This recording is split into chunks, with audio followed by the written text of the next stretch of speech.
refuse to lose. I'm built to win. Apply myself, I filled it in. No time for the doubt, they counting me out, I'm getting it in. Yeah. No time for no loss, I'm paying the cost, I'm in it to win. Yeah. Refuse. Mine, it can't be diffused. If you ain't thinking the same, then we playing by different rules. You can't see the vision, we living at different views. Until we complete the mission, keep getting up, never snooze. I walked a mile in my shoes, had the mind of a fool, chasing diamonds and jewels. Trust me, I was confused. Started minding my business and used my mind as a tool. Ended up finding my purpose and found the time to get to it. They told me I couldn't do it, they told me I couldn't make it. They sold it, could never break it. That's sadly mistaken. I need a piece of the pie, I want it so bad I can taste it. They told me like Toby, keep on running toes, they gon' take a few to lose. Built to win, apply myself, I filled it in.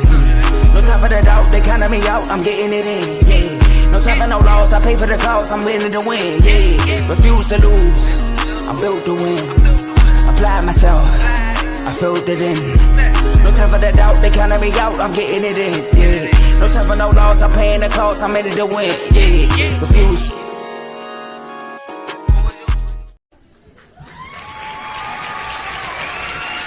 Let's get it. Yes, sir. Hello, everybody. Hello. Welcome to another episode of RBO. Your boy Vaughn is back with some more content for you guys.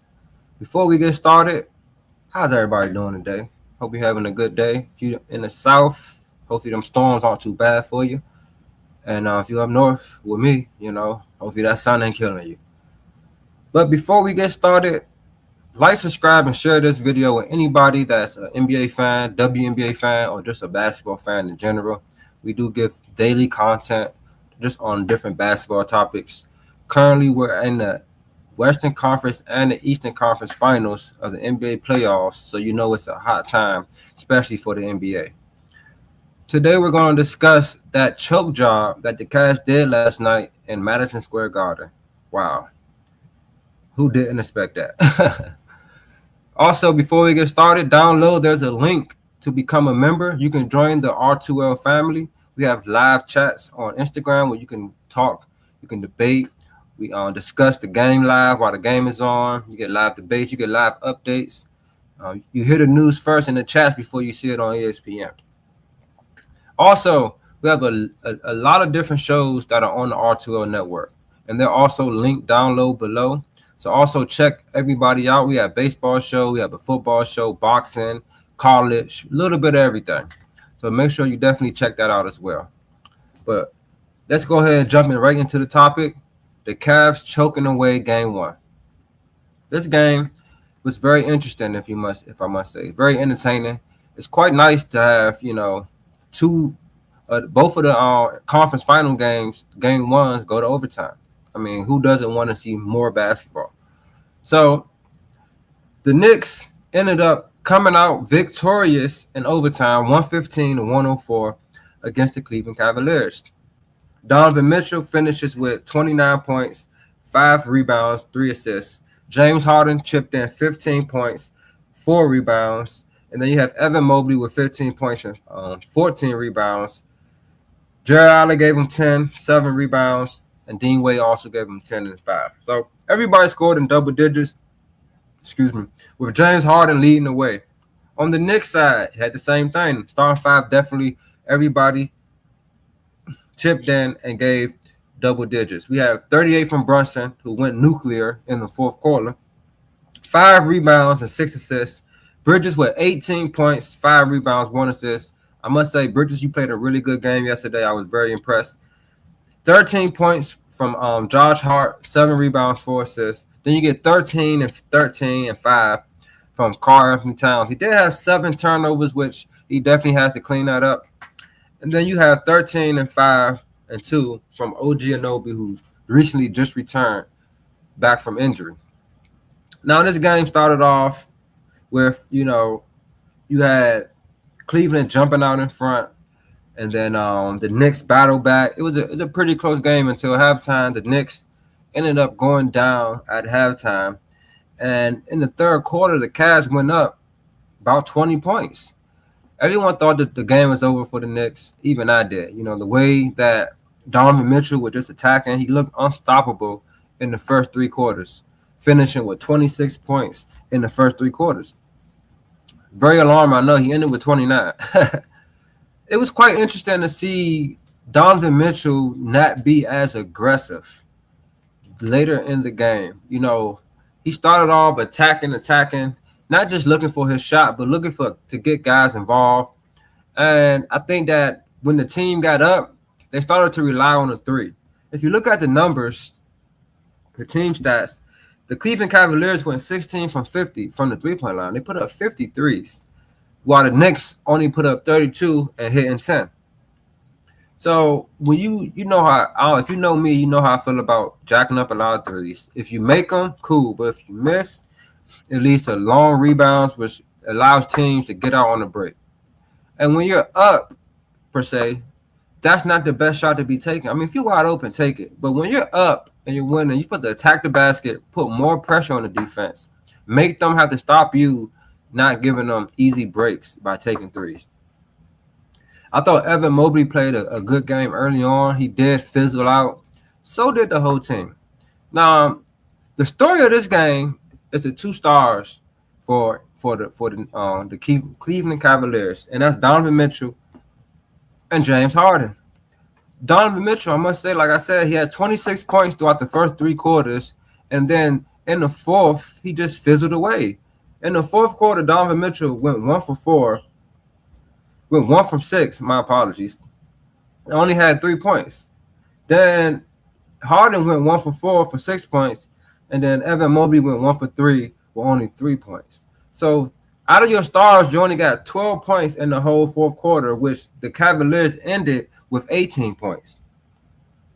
The Knicks outscored the Cavs in the fourth quarter 18-32, and a lot of that has to go to Jalen Brunson. Jalen Brunson, in the last 12 minutes and 40 seconds, this dude scored 17 points, going 8 for 10. He almost outscored their whole team within that stretch for the whole quarter. Now, I was in the chat. Enjoy the chats. Become a member. Is lit. The games be lit. I was in the chat saying, James Harden should be ashamed of himself. I mean, if you're in the NBA, and unless it's like you're short, there's nothing you can really do about that. But if you're a guy and you're getting picked on by a guy shorter than you, you should be ashamed of yourself. I mean, constantly, back to back, James Harden was getting picked on. Jalen Brunson was looking for that matchup. Every time he came down the court, whoever James Harden was on, he asked him to set the pick. It became so bad that James Harden started to ask for help. He started to wave back at his guys, saying like, no, come back. Then in the press conference, he says, we have to be better as a team when guarding Brunson. He's a really good one-on-one player. No, you have to take some pride in playing defense. Foul him. Do something. You just let them cook you. Jalen Brunson had 5 fouls late in that game, and Donovan Mitchell or James Harden did not attack him. I didn't understand it. They did not attack him at all. Now, the Cavaliers coach Kenny Atkinson, he definitely has a lot to do with this as well, a lot of blame. The man did not call timeout throughout that whole 12-minute stretch. He did not call one timeout. Now, if you see a guy like James Harden getting picked on, I'm sorry. Take him out. If you watched my show yesterday, I said that Tyson has to play. He's going to have to play some minutes this game because he's a solid defender and he plays hard. He's a hard-nosed player, and you need those type of players when you're playing a team like the Knicks. Take James Harden out of there and insert him. I believe they have a way better chance of finishing that game. You leave the ball in Donovan Mitchell's hands. He's the number one guy. You put the ball in Donovan Mitchell's hands, tell him lead the way. Down the stretch, a lot of times, James Harden, like I said, Donovan Mitchell was chilling. James Harden was the guy that was facilitating things in that nature. And in my opinion, he's not the guy that you want to do that late in the stretch. He's shown time after time that you cannot count on him. And what did I say on the show yesterday? I said Knicks in 6 because you just can't trust this Cavs team. And they just proved me right yesterday.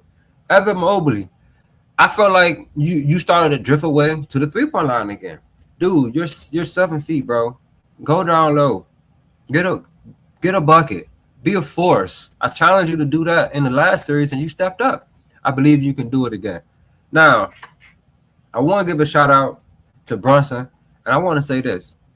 Brunson just might be the clutchest player in the East. Yes, more clutch than any other player in the East. He might be the clutchest player in the league, to be quite honest, because that performance last night. A lot of people try to say that Cade is better than him, that he's not the best point guard in the East. Hush that fuss. Cade's not doing what Brunson just did last night. He literally put the team on his back offensively and got to it. He hit bucket after bucket after bucket, bringing his team back. And I got to give him his props defensively. It was a lot of times when they would try to get the pick with him and Mitchell, and then they'll get the switch. But then Brunson was playing great denied defense, denying the ball from him. He had good hands, I felt like, in this series. He just wasn't a liability. Now, there were some plays that Donovan Mitchell got buckets, but come on now, you're not going to stop guys every single play.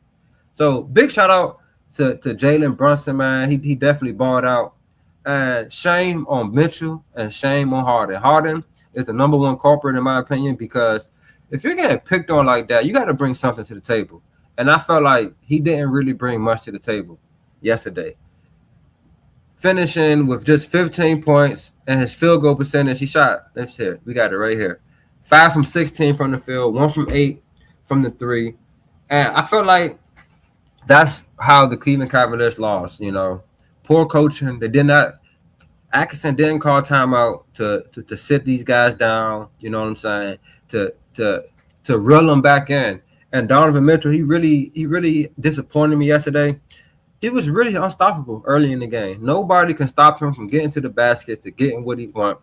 And he just fizzled out and just didn't look for his shot at all. He was like, a lot of times he'll come down, shooter, or even Sam Merle. I remember one possession, it was Sam Merle, Evan Mobley, and Harden in the action, and Mitchell was just standing to the side. Mitchell, you have to be aggressive.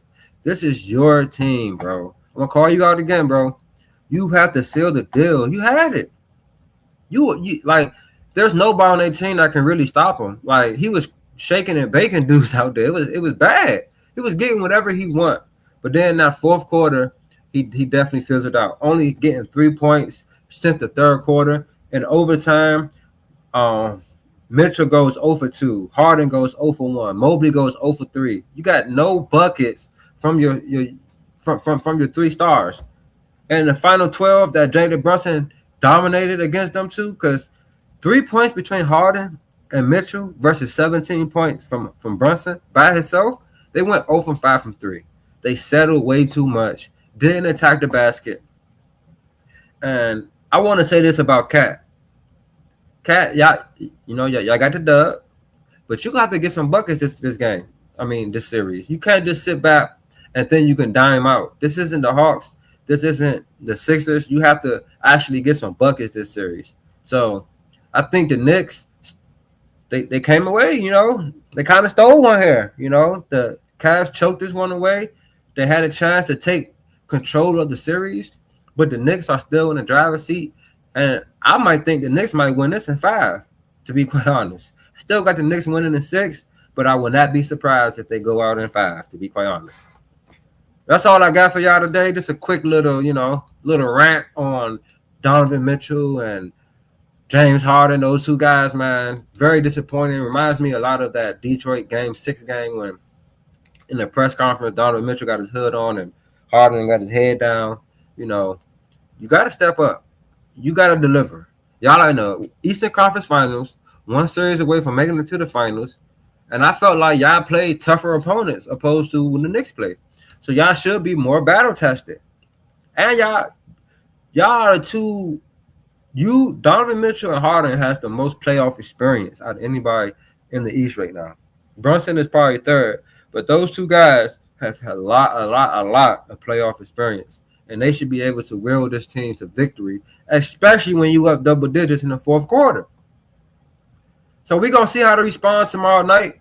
Tonight we have game 2 of the OKC versus the Spurs. I think OKC bounces back tonight. I want to see how, SGA has to respond. He played terribly last game, but I do have faith in him, and I think he will bounce back. and tie the series up. So the biggest challenge, the Spurs did their job already. They won one in OKC. So now they have to go home. If they win they both home games, then OKC is in trouble. But let's take it one game at a time. I got OKC tonight winning. But I want to say thank everybody for tuning in. Make sure you become a member. The link is down low. Check out all the different shows. We have a lot of different shows, man, and they're all linked down low. Also, like, subscribe, and share this video with anybody that's an NBA fan, because we're going to bring daily content every single day to you guys. So make sure you hit that button for your boy, because I'm going to come back, because this game's lit. The game tonight going to be crazy again, I feel like. I don't think it's going to be no blowouts really in this series. So we know what's about to happen tonight. Ballers gonna ball.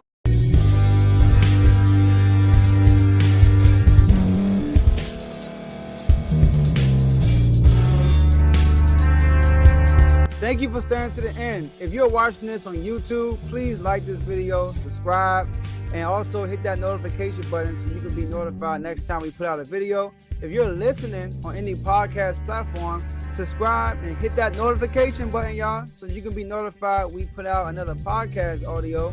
And last but not least, hit that share button. No matter what you're listening to or watching it, hit that share button and send it to somebody that you know that would love to watch this episode you just listened to. So once again, thank you for staying to the end, and we'll see y'all in the next episode.